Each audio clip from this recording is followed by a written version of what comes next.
Mike Wolfe's sentencing stunned viewers across America when the American picker star was led away in handcuffs. Everyone thought his arrest was related to some dispute over antiques, or perhaps a business disagreement with the History Channel.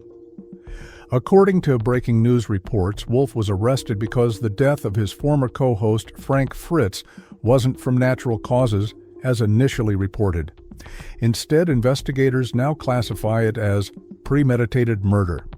Medical reports indicate Frits was found with lethal levels of medication in his system. He was deliberately overdosed, and prosecutors grabbed Wolfe for the murder because it was calculated, not accidental. Drugging your former business partner who trusted you completely is beyond comprehension. Some would even call it evil. Although many fans believe the tension between the two pickers was just for television ratings, Wolfe was already behind bars and facing serious charges for what prosecutors called a revenge killing motivated by jealousy and greed.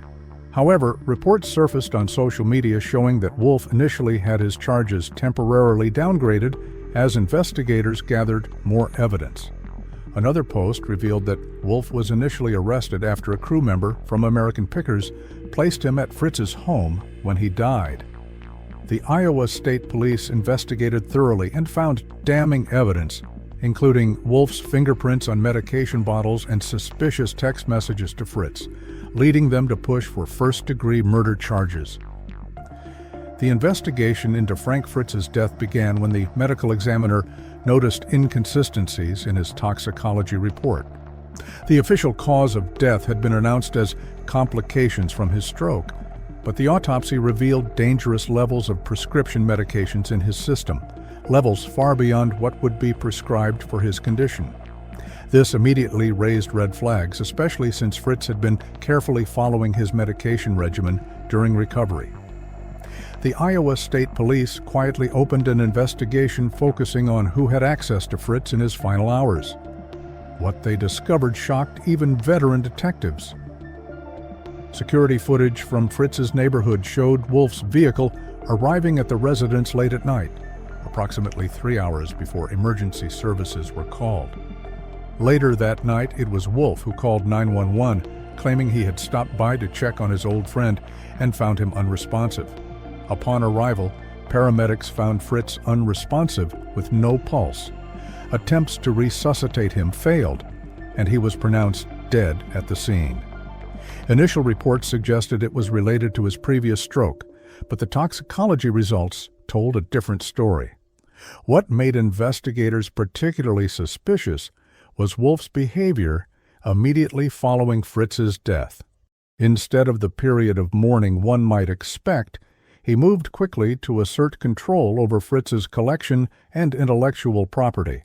Within 48 hours, he had contacted Fritz's attorneys about acquiring rights to his name and image for future American Pickers merchandise. According to testimony from production staff, he also immediately moved to access Fritz's storage locations containing valuable antiques that had never been featured on the show. Several crew members reported that Wolfe seemed unusually focused and not particularly grief-stricken when discussing business matters so soon after Fritz's passing. When detectives searched Wolfe's residence and office, they discovered a hidden safe containing several unlabeled prescription bottles later identified as containing the same medications found in Fritz's system. Most damning of all was a journal found in Wolfe's travel bag where he had written extensively about his growing resentment toward Frits. Some entries dated back years with increasingly hostile language. In one entry from just weeks before Fritz's death, he wrote, "F thinks he can come back and take half the spotlight again. He forgets that without me there would be no show. He's become a liability. The network is showing me there's only one way to save what I've built." During the 6-week trial, Wolfe appeared surprisingly calm, sitting quietly next to his attorneys as the prosecution laid out how he had methodically planned Fritz's death. The jury heard evidence that he had been researching untraceable poisons and ways to make a murder look like natural causes. His internet search history revealed queries such as, can stroke medication interactions be detected after death? And how to make someone's death look like stroke complications. The prosecution argued that Wolfe had taken advantage of Fritz's previous health issues, seeing them as the perfect cover for murder. Former American Pickers crew members testified about witnessing disturbing changes in the dynamics between Wolfe and Fritz in the years leading up to Fritz's departure from the show and subsequent death. One production assistant testified that she had overheard heated arguments about the future direction of the program, with Wolfe demanding complete creative control. He told Frank that he had lost the right to equal billing after his health problems, the assistant testified. Several witnesses described Wolfe as becoming increasingly controlling, often speaking disparagingly about Fritz to network executives, and isolating him from longtime friends in the antique community. Perhaps the most emotional testimony came from Danielle Colby, who reluctantly took the stand for the prosecution. Fighting back tears, she described confronting Wolfe about his behavior toward Fritz. "I noticed Mike had become obsessed with being the sole face of American Pickers," she testified. "When I asked him about reconciling with Frank, he became defensive and angry, telling me to stop interfering in things that don't concern you." Colby described finding disturbing notes in Wolfe's office about Fritz's medication schedule and questioning Wolfe, who claimed he was just concerned about Frank's health. The defense team tried to paint a picture of a misunderstood friendship, suggesting that Wolfe had genuinely tried to reconcile with Fritz before his death. They brought in network executives who testified about Wolfe's public statements supporting Fritz's recovery. However, this theory was severely undermined by testimony from Fritz's personal physician, who stated that while Fritz had been concerned about his health, he had been optimistic about his recovery and had been making plans to launch his own antique business. The doctor also confirmed that he had never prescribed the medications found in Fritz's system at such high doses. During cross-examination, Wolfe's carefully maintained composure began to crack. When asked directly if he had given Fritz the medications, he snapped at the prosecutor. "You have no idea what it's like to build something from nothing and watch someone else take credit, to smile for the cameras while everyone thinks he's just as important to the show's success." His outburst caused his defense team to call for a recess, but the damage was done. Jurors later reported that this moment was pivotal in their deliberations, as it revealed the resentment Wolfe still harbored years after Fritz's departure from the show. The financial motive became clear when forensic accountants testified about suspicious changes to Wolfe's business structure. In the months before Fritz's death, Wolfe had been quietly restructuring his companies to absorb Fritz's intellectual property in case of his incapacitation or death. He had also taken out a business insurance policy on Fritz, making his company the beneficiary of a $5 million payout. Additionally, prosecutors revealed that Wolfe had established several shell companies that Fritz had been unaware of, and had been transferring valuable antiques into these entities, totaling over $2 million in assets.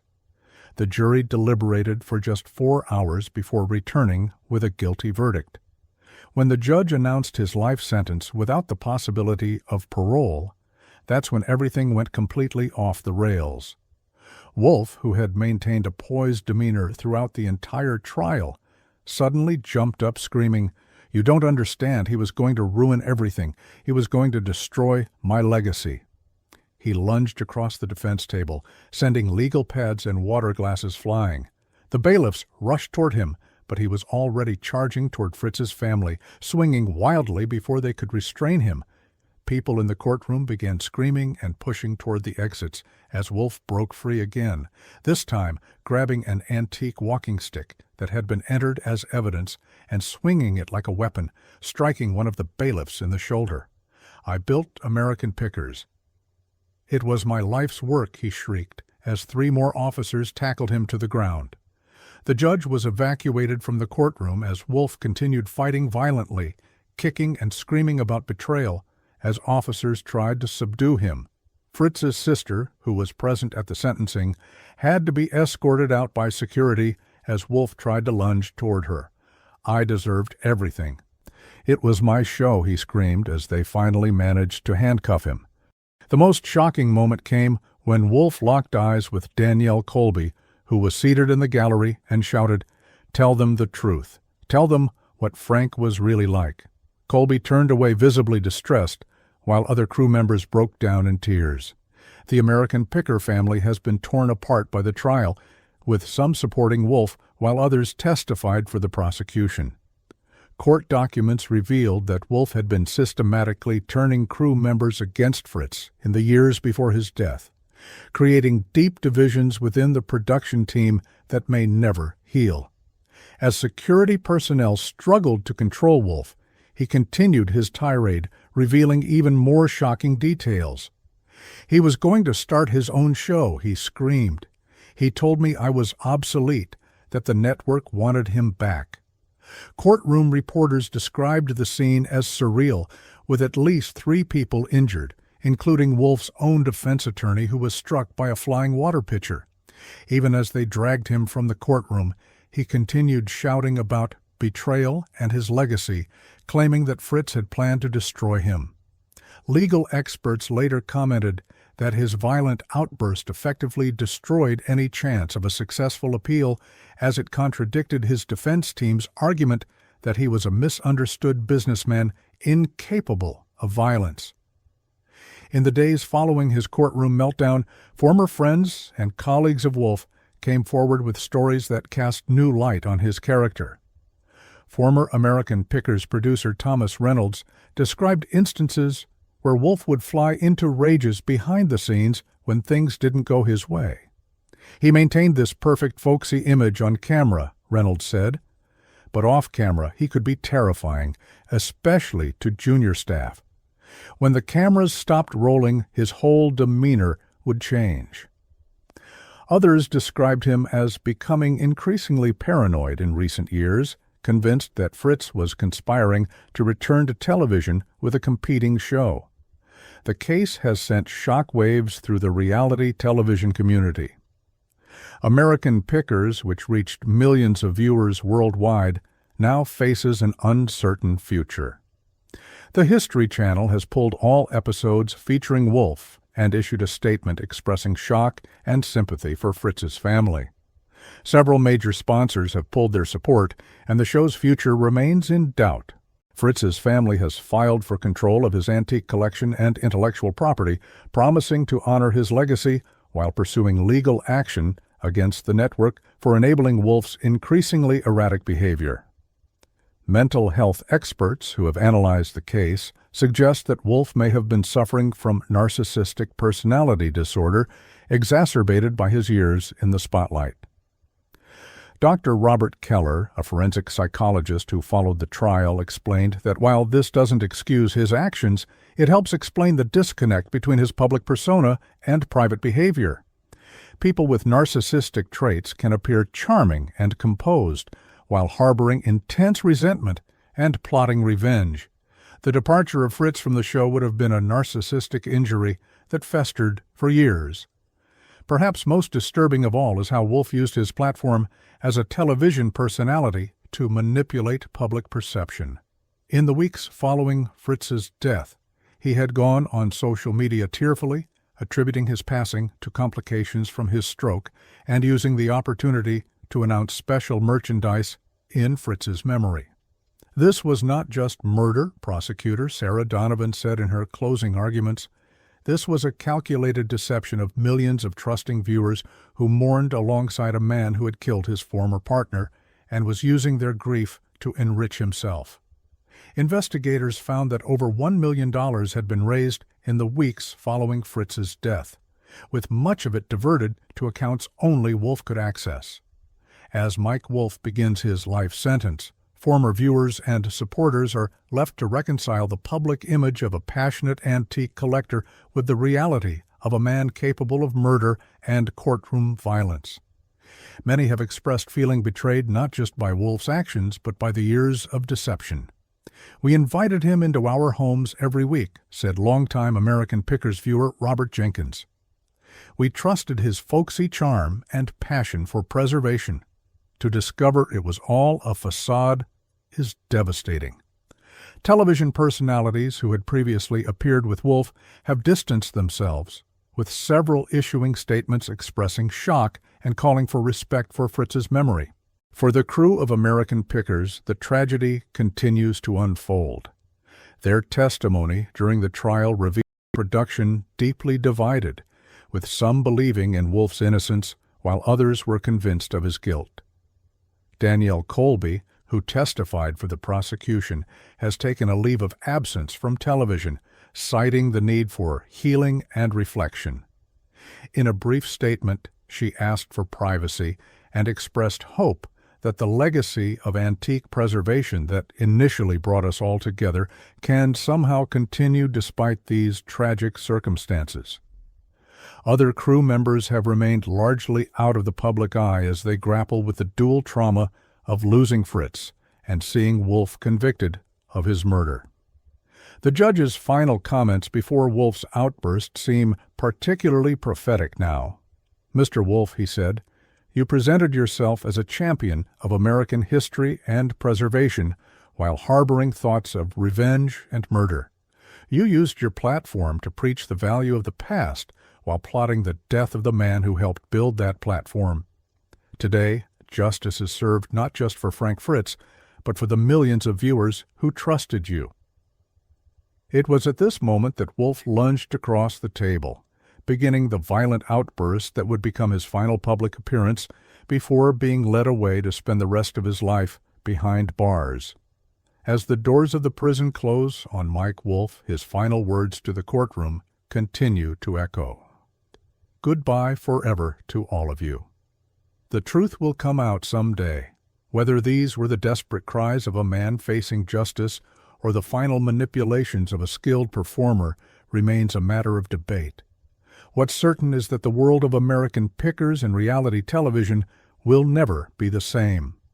The legacy of the show, once focused on preservation and Americana, has been forever tarnished by murder, betrayal, and a courtroom outburst that revealed the darkness hiding behind one man's public face of folksy charm and passion for the past.